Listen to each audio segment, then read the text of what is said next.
go spend some time with your girl gang. That's where that that power comes to you, that energy comes to you. It just gives you that energy. You got to go and meet your girl gang. You got to make plans with your gang.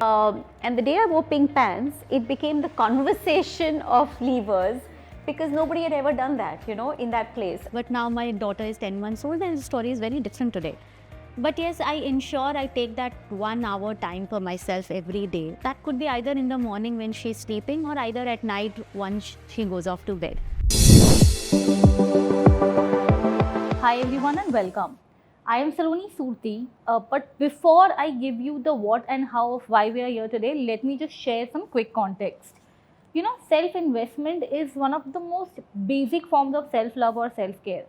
But yet when it comes to women and when we think about investing in ourselves, it is usually followed by enormous amounts of guilt and a lot of overthinking. So we decided to have a candid conversation with some of the best leaders in the industry to understand why women need to prioritize their own growth, health and safety. The theme for International Women's Day this year is Invest in Women, Accelerate Progress. So MMA Global India and Punctual Productions come together to bring you a conversation on invest in you, nurturing you, transforming tomorrow. So guys, it is genuinely a great pleasure to have such a strong panel here. Looking forward to some really insightful conversations. But before we start, I was hoping to know you guys more and beyond your designation. So how about before we start, each one of you sort of describe yourself in a word or a phrase that you feel captures your spirit the best. Restless? Okay, that's a great place to be in. On my toes, always. I like challenging the status quo. Cool. So, guys, what we do is there are a lot of questions, a lot of great cues and conversations that we have. So let's just, dive straight in. Our first segment is Invest in Yourself. We can also call it Women for Women, aligned to the theme of this, of this panel. The whole idea is to bring out why women need to invest more in themselves, in their well-being, in their growth, and why it is something that is pivotal to them. Around 57% of women between the ages of 15 to 49 are anemic, right? But yet when it comes to something as simple as having a pomegranate or 2 dates every day, we just can't get ourselves to do it. And even when you remove some time for yourself, for your own well-being, it is usually followed by a lot of guilt. So my question for you guys is that, A, why do you think such conditioning exists? And B, how have you, each one of you, dealt with these kind of dilemmas in your personal and professional life? So maybe Moneka, we can start with you. One important thing, which is actually more practical, when I was younger, I practiced it and I saw it work for me, is that skilling. Whilst all these are great ways of skilling, I think one important skill you have to imbibe to skill yourself is that don't fear. Like, don't have the fear, whether it is trying something new or it is speaking to the senior most person in your organization or in your institute. You should not fear going and approaching people and talking to them or just speaking your mind out. So just don't fear. That's a very important stepping stone to skill. Makes sense. Manisha, if you could add to that. When you said about the pomegranate, it actually happens with me every day. I carry pomegranate to office. Sometimes I don't eat it and sometimes I eat half of it. So I think it's as Moneka said, it's a lot of conscious conditioning which we have to do, that this is good for me, I have to do this, and not keep postponing it. Okay, kal se I will have it. It has to be today, and I need to make time for it, for my own betterment, so that I can take care of my family or others around better. I think by nature, women are multitaskers. At any given point of time, there are 5 things that are going on. I may be in a meeting, I have to figure out, okay, is my maid coming home? What's going to be made for dinner? I had to go and pick it up at the laundry. And we do all these jobs very well, unlike men, I must say that. So what tends to happen is, in the middle of all of this, some things slip out. And we think, we look at the urgent and the important, and sometimes the urgent takes precedence. And I think what's important for us to know is what is important for us, and therefore that needs to come into the urgent list. I think we always are in that prioritization of urgent versus important, and we tend to make our stuff saying, acha ye to kal ho jayega, just like Moneka said. So I think that's what's very, very important to say, in my to-do list, me needs to be there in my top 5 as well, and it's not always about like others or something else is important. Yeah, this can happen tomorrow. So I think those are things that we do just to recondition ourselves and do that. And I think it's very important, because if we don't, we burn out. I'd also like to understand, how do you in your personal and professional life prioritize yourself? It could be something very small for that matter. So I can't say this now because I have got a bit lazy, but I think the one thing that I kind of really put myself out there is to go and exercise. I just believe that many things. It's not just to become thin, but it's more to be fit. It's more to get the mental frame of mind to take on the day, and that makes a big difference. And I always feel that there is an aha moment the day I exercise versus a day that's gone off well, but something is missing in my life. So for me, I think the big thing that I do is exercise as much as I can. Sometimes I think I put too much of a target, and when I don't do that, I feel bad. But I think it's just about getting into the rhythm. So that's one. The other thing that I think we should do is take regular breaks. And break doesn't mean to go for an international holiday every time, or it could be as small as going for a massage. It could be a weekend, it could be just a movie date out with friends or family or whoever you want to be with. But I think those breaks are important for you to be able to say, I'm enjoying myself, and therefore I'm willing to give the next 100, 200, 500% to whatever else I am doing. I'm a person who always wants to be occupied, doing multiple things. I have many passions. I want to do a lot of things in life. 10 months back, the story was different. I had all the time to myself. But now my daughter is 10 months old and the story is very different today. But yes, I ensure I take that 1 hour time for myself every day. That could be either in the morning when she's sleeping, or either at night once she goes off to bed. But that 1 hour is very important for me. That 1 hour, even my family knows, don't disturb her. It's her time. And I do whatever I want to do. I do my reading, I do my writing, I plan for the next day, or other things which I want to, plan and go ahead or launch or whatever. So that 1 hour time I do take out every day for myself, where I'm not doing anything which is related to the family or housework or office work. It's my time. So I think taking that time out is very important. It's difficult, but as we all are saying here, prioritization, that's what is will help and it will work. There are 2-3 things which really go a long way for women in their daily lives, right?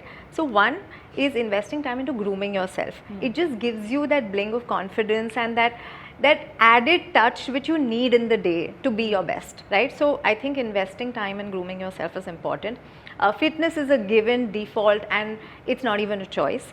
The third is, which I think we over a period of time forget because of the number of roles we play and the number of tasks we have on our plate, like Sunita said, is spending time with your girl gang.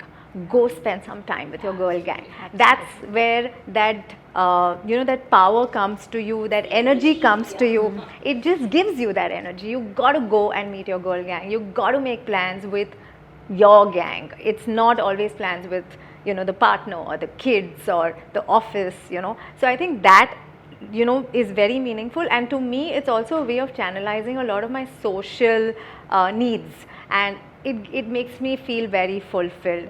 So I think those are some of the ways, and beyond which I also feel very good when I'm able to cut out time for my own parents, which I think often again gets lost because of the number of roles you play. And that nagging, if you were to ask me, that's where I probably nag myself, that I haven't done enough to go and meet them, I haven't done enough to go and spend time with them, and that's what I kind of try and keep a check on.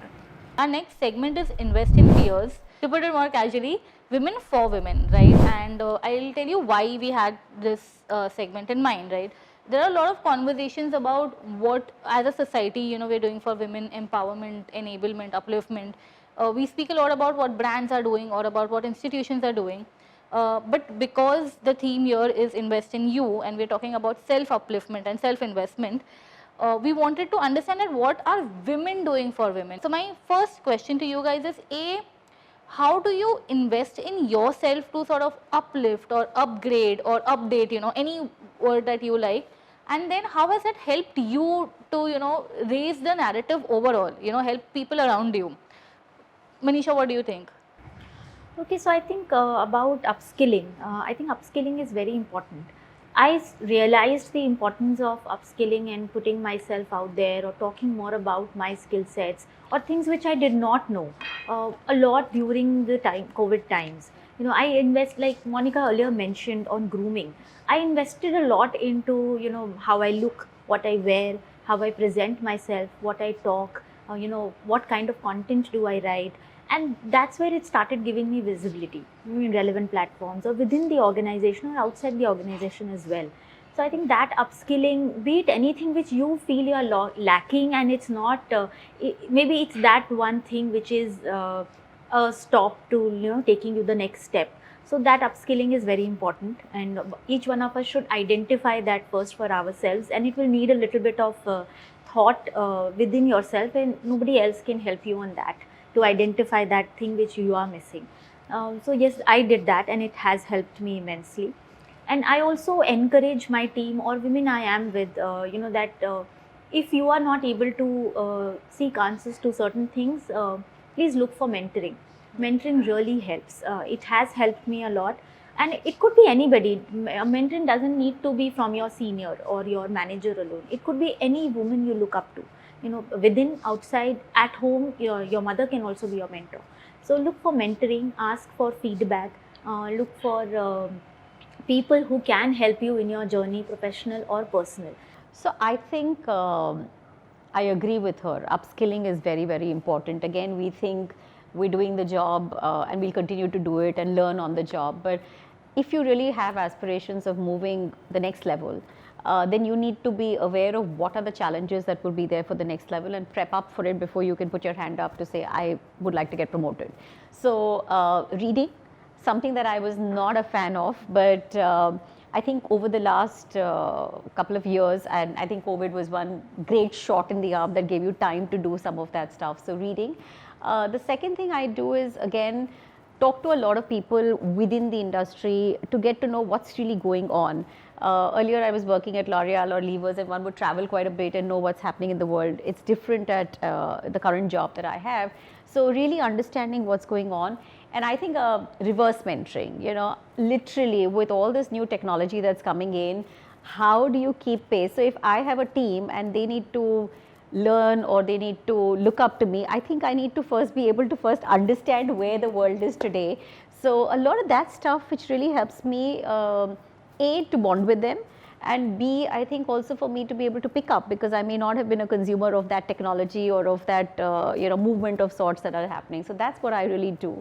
And I just feel that it just builds an element of confidence. You just feel that you're not lacking when you sit at the table and you have a point to make, and people listen to you. So I think for me, it's important that amongst various things that you do, like we said, whether it's time for yourself, the time for yourself could be time to upskill. Enroll in programs. Today there are tons. You don't have to wait for the office to send you to a training program. It's about you saying, what's my interest level? What is it that I think I can work on? And I also believe that we need to work on our strengths. So if there, a lot of times we hear people saying, Acha, why don't you work on this particular aspect? You're not doing so well. I just believe you need to know what are your strengths and then build on them, because that makes you distinctive. A couple of things which I think I do in a very practical way, keeping in mind that one has limited time, one has responsibility, be it at work, be it at home, etc.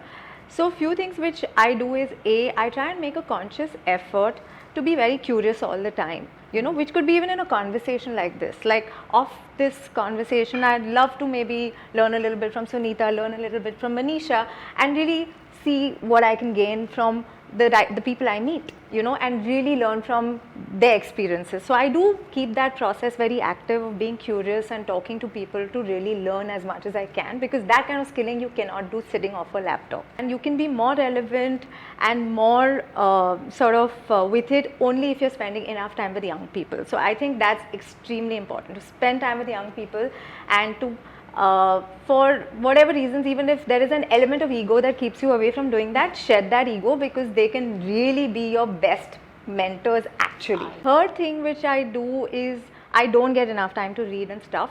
So I do tend to consume a lot of podcasts. I have my own, catalog of podcasts which I listen to, and whenever I can, I do make sure that I catch up on podcasts, and that is easy to do because I can do it whilst I'm traveling, I can do it whilst I'm walking, all of that. So that's my go-to when it comes to learning and skilling. And beyond which, another thing I've started doing is I've started downloading some apps which sort of help me consume content quickly. Like, there are some fantastic apps out there which summarize books for you, right? I mean, you cannot read like 10 books a month, at least I cannot, because I don't have the time and I don't think I can be that fast in the way I read. So these apps really help because they help me quickly consume a book and take away the right nuggets from it, and which is useful. So I think if you don't like reading, or if you struggle to read because of time, go download those apps, and that can be a great way to, really consume the must-have content. So I think those are some of the things I'd add. One stereotype about women in general that really needs to retire. Like, we should be able to tell someone that, what, just don't. And I'll give you just one personal anecdote. I was in L'Oreal for 7 years, and we used to dress and behave in a certain way because that was the way the company culture was. And I left that and I joined Unilever. And I continued my dressing sense of L'Oreal into Levers. And Levers back then is a boys club. And the day I wore pink pants, it became the conversation of Levers because nobody had ever done that, in that place. And, you tend to sit down and say, should I change? And I said, what the hell, this is who I am. And over a period of time, everybody got to accept you the way you are. So it's that moment of saying, what makes me feel good about myself, and that should be more important than what the world is going to think of me, which I think women tend to think a lot about. What would it be for you, Manisha? So I think what I go through a lot now after the kid, she has enough support at home. Everybody has different support systems, and everybody functions differently and manages things differently. Even if I have enough support system at home, there are things which are challenging. So not, putting all the women in the same, bucket that, it is happening easily for her. It's not easy for anybody. Everybody has their own set of challenges within their own ecosystems. So not putting all the women in one bucket and taking each one differently and each case as a separate one. 2. One is she must be on her period. Oh yeah. All right, that sucks. And it truly does, because that's really not always the reason why a woman could not be in a good mood, or why a woman is just not looking like it's a normal day for her. So please read and maybe ask. It's okay to go ask if that's the reason you're in a bad mood, but otherwise most often it's not that. It could be many other things that has bothered her before she's met the person or come to work. So I think that's important. It should go away.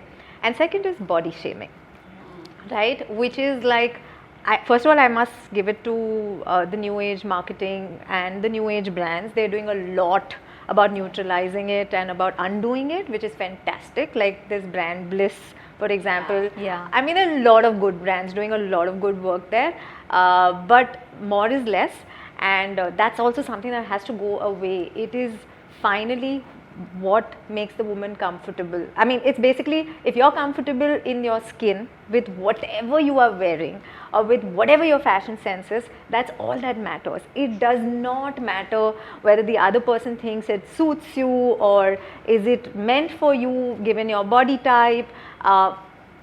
Doesn't matter, right? So I think those are the two things which I clearly think as narratives need to get erased. So this brings us to our third segment, which is invest in consumers, right? Which is for women all around.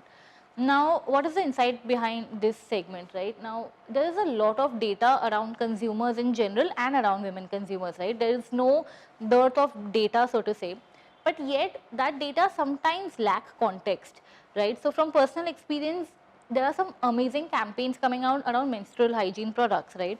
And they speak about how no stain, no worry, and now you can, 9 hours and more, there's everlasting and good fragrance and every possible thing that they think of.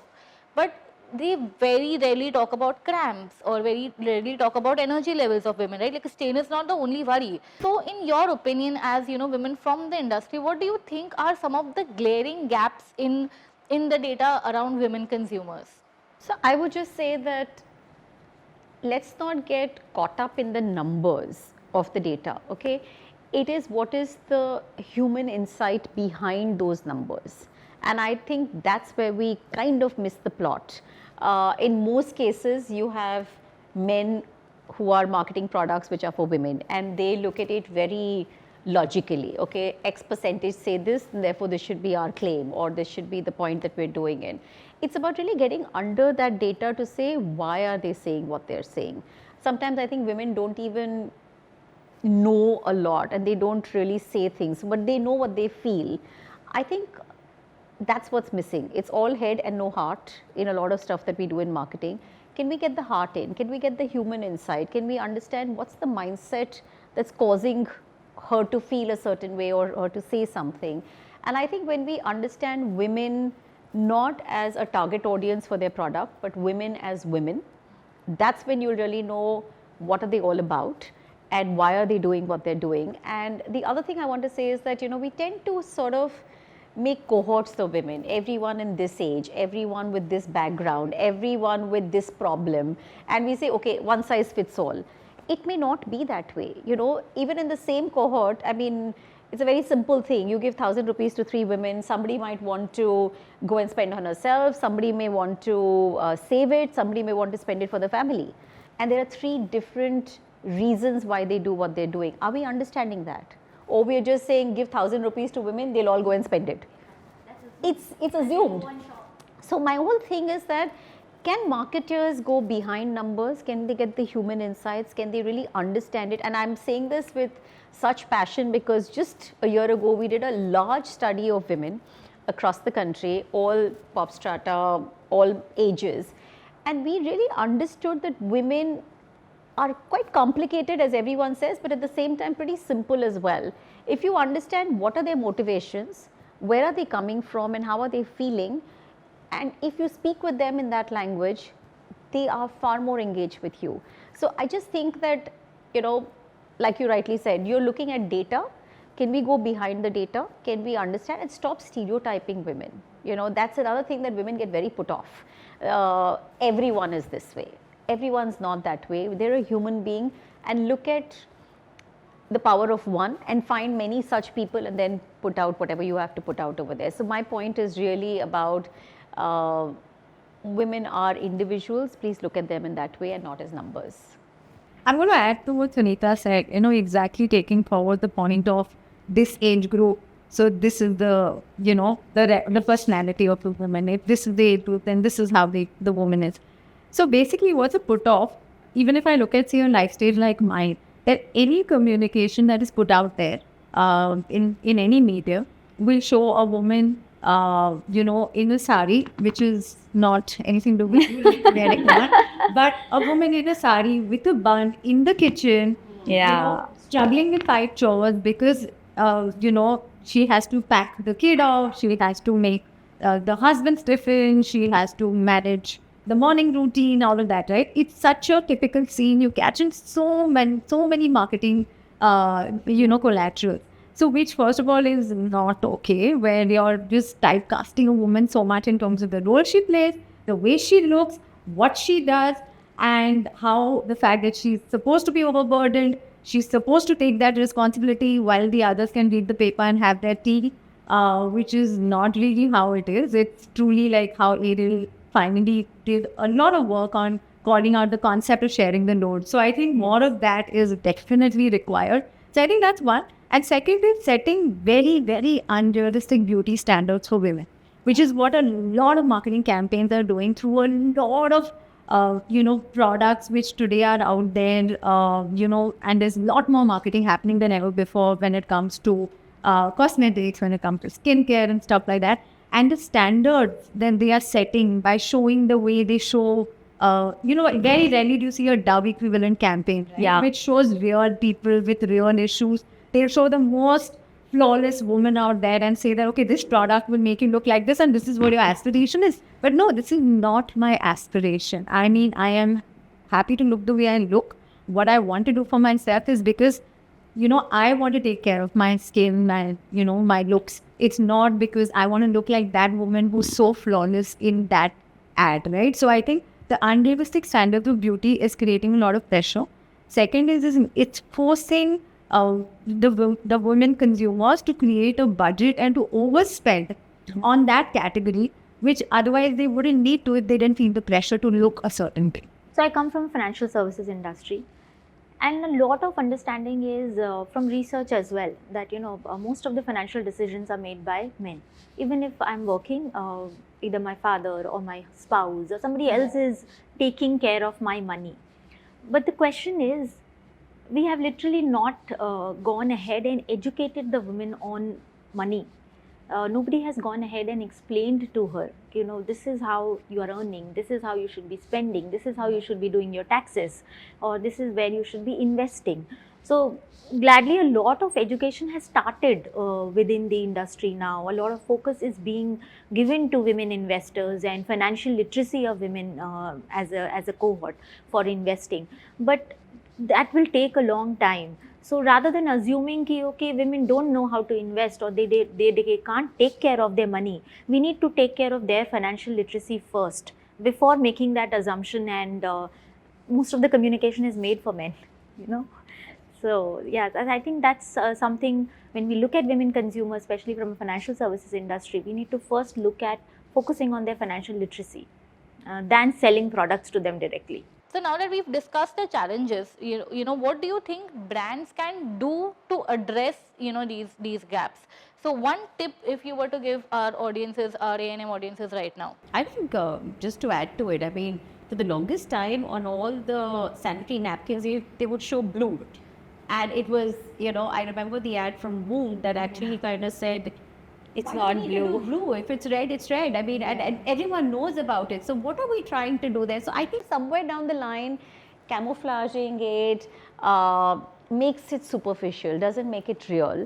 And also the way you project it real. I think it doesn't need to be cruelly put out there, but I think if it's honest, marketers should have the courage to be able to put it out there. And you need a few bold, courageous people to say, you know what, I'm going to go there and do it because I believe it's right for the audience before you say it's right for the brand or for the product. And also a way of saying, we empathize, we understand, and because we understand, we have whatever we have as a solution.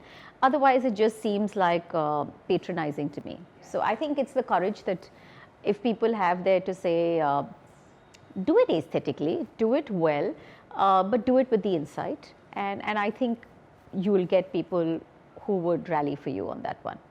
Also, I think most of the communication is made for not for the bottom of the pyramid.